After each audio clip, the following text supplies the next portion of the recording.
বাংলাদেশে আজকে জুলাই আগস্টের চেতনা সেটাকে ধ্বংস করার জন্য 5ই আগস্টের পরাজিত শক্তি যারা ফ্যাসিবাদের দূষক এবং 1971 সালের মহান মুক্তিযুদ্ধের এদেশের যারা স্বাধীনতার বিরোধিতা করেছে, আজকে তারা নতুন করে বাংলাদেশের বিরুদ্ধে ষড়যন্ত্রে লিপ্ত হয়েছে। তারা বাংলাদেশের আগামী ভোটকে বানচাল করার জন্য ষড়যন্ত্র করছে, গণতন্ত্রকে নৎসাৎ করার জন্য ষড়যন্ত্র করছে।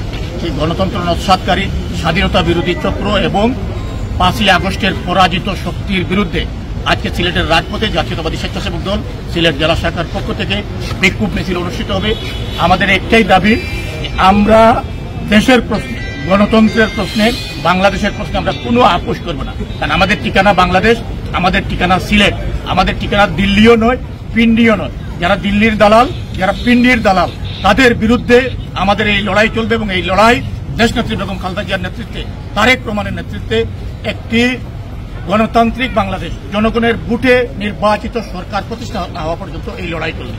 আপনারা দেখছেন যে আজকে স্বাধীনতার পরাজিত শক্তিরা, মহান স্বাধীনতার ঘোষক যার নেতৃত্বে বাংলাদেশ স্বাধীন হয়েছে, শহীদ রাষ্ট্রপতি জিয়াউর রহমান সম্পর্কে তারা অশ্রদ্ধা প্রদর্শনের দৃশ্যতা দেখিয়েছে। আজকে বিএনপির ভারপ্রাপ্ত চেয়ারম্যান, দেশপ্রেমিক দেশনায়ক জনাব তারেক রহমানের বিরুদ্ধে এমন কোন নোংরা ভাষা নেই, অশ্রাব্য ভাষায় তারা কথাবার্তা বলছে। আমরা তাদের এই নোংরা ভাষার জবাব নোংরা ভাষায় দিতে পারতাম, কিন্তু আমাদের নেতা শহীদ জিয়া, আমাদের নেত্রী বেগম খালেদা জিয়া, আমাদের নেতা জনাব তারেক রহমান আমাদেরকে ওই রাজনৈতিক শিক্ষা দেন নাই। আমরা তাদের বিরুদ্ধে রাজনৈতিকভাবে, সামাজিকভাবে 71-এর পরাজিত শক্তির বিরুদ্ধে, 24-এর পরাজিত শক্তির বিরুদ্ধে জনগণকে সাথে নিয়ে প্রতিরোধ গড়ে তুলব এবং ইনশাআল্লাহ আগামীতে যখন যে নির্বাচন হবে, সেই নির্বাচনে শহীদ জিয়ার প্রতীক, বেগম খালেদা জিয়ার প্রতীক, তারেক রহমানের প্রতীক, বাংলাদেশের স্বাধীনতার সার্বভৌমত্ব রক্ষার প্রতীক, দানের শীষের পক্ষে সারা বাংলাদেশের মানুষের যে স্বতঃস্ফূর্ত সমর্থন দেখে 71-এর পরাজিত শক্তির মাথা খারাপ হয়ে গেছে। ধন্যবাদ। জানেন, গত 3-4 দিন ধরে দেশনায়ক তারেক রহমানের বিরুদ্ধে, জাতীয়তাবাদী শক্তির বিরুদ্ধে, সবার আগে বাংলাদেশ যে ঐক্য, সেই ঐক্যের বিরুদ্ধে একটি ক্রিয়াশীল চক্র অপতৎপরতা চালাচ্ছে। আমরা দেখেছি যে সোহাগকে হত্যা করা হয়েছে, সে বিএনপির একজন কর্মী, কিন্তু যে হত্যা করেছে সে কিন্তু এনসিপির মিছিল থেকে ধরা খেয়েছে। এতে আমরা মনে করতেছি গভীর একটি চক্রান্তের মাধ্যমে বিএনপিকে হেয় প্রতিপন্ন করার জন্য এগুলা করা হচ্ছে, দেশকে অস্থিতিশীল করার জন্য, দেশে যেন শান্তি শৃঙ্খলা না থাকে তা প্রকাশ করার জন্য। কিন্তু শহীদ জিয়া সৈনিকরা যতদিন বেঁচে থাকবে, এই দেশকে শেখ হাসিনার বিরুদ্ধে দীর্ঘ 17 বছর লড়াইয়ের অভিজ্ঞতা নিয়ে আবারও এই ক্রিয়াশীল চক্রান্তকারী এই দেশকে পরাজিত করবে না।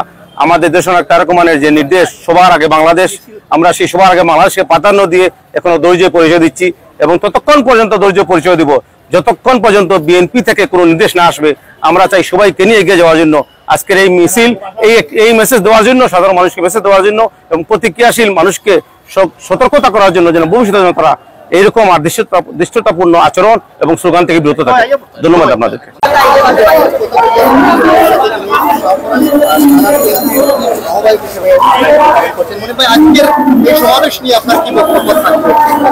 বিসমিল্লাহির রহমানির রহিম। ধন্যবাদ সোনালী সিলেটকে। আমরা আজকে কেন্দ্রীয় স্বেচ্ছাসেবক দলের কেন্দ্রীয় কর্মসূচি হিসাবে আজকে আমরা এখানে বিক্ষোভ মিছিল করব। আমরা আজকে এটা জানান দিব যে 71-এর পরাজিত শক্তি এবং 24-এর পরাজিত শক্তিরা মিলে আজকে আমাদের বিএনপির নামকে আমাদেরকে নষ্ট করার জন্য বানচাল করে যাচ্ছে। এর প্রতিবাদে আজকে আমরা এখানে মিছিলে সমবেত হব। বিভিন্ন অপপ্রচার হচ্ছে, সামাজিক যোগাযোগ মাধ্যম সহ বিভিন্ন গণমাধ্যমে অপপ্রচার হয়েছে, অপপ্রচারের বিরুদ্ধে কিন্তু আপনারা এই অপপ্রচার হচ্ছে, এরা বাংলাদেশের জিয়া পরিবারকে এরা বিভিন্নভাবে এরা প্রপাগান্ডা চালিয়ে আমাদের জিয়া পরিবারকে তারা বেইজ্জতি করার জন্য এরা বিভিন্ন, এর প্রতিবাদে আজকে আমরা এখানে সম্মতি হয়েছে। আমরা জানান দিতে চাই যে আমরা ঐক্যবদ্ধ, আমরা বিএনপি, আমরা জনগণের পাশে আছি, আমরা জনগণকে সাথে নিয়ে আমরা রাজনীতি করতে চাচ্ছি। এইটাই আমাদের আজকে প্রতিবাদ। আজকের মিছিল সম্পর্কে আমরা জানতে চাই, কেন আপনারা বিক্ষোভ মিছিল করছেন? ধন্যবাদ আপনাদেরকে। আজকের মিছিলটা মূলত বিক্ষোভ মিছিল, কেন্দ্রীয় স্বেচ্ছাসেবক দলের নির্দেশে আজকে আমরা বিক্ষোভ মিছিল করতে, যে মিছিলের মূল উদ্দেশ্য হচ্ছে একটি স্পষ্ট মেসেজ দেওয়া, যত ষড়যন্ত্র হোক না কেন বাংলাদেশ জাতীয়তাবাদী দল বাংলাদেশের সর্ববৃহৎ জনপ্রিয় একটি দল, যতই বাধা বিপত্তি যতই ষড়যন্ত্র হোক না কেন এই দলের কোনো কিছুই না যাবে না। এই মেসেজটা ক্লিয়ার করে দেওয়ার জন্য আজকের এই বিক্ষোভ সমাবেশ। আমি জুয়েল সদস্য সিলেট সদর উপজেলা স্বেচ্ছাসেবক দল। ধন্যবাদ আপনাদের।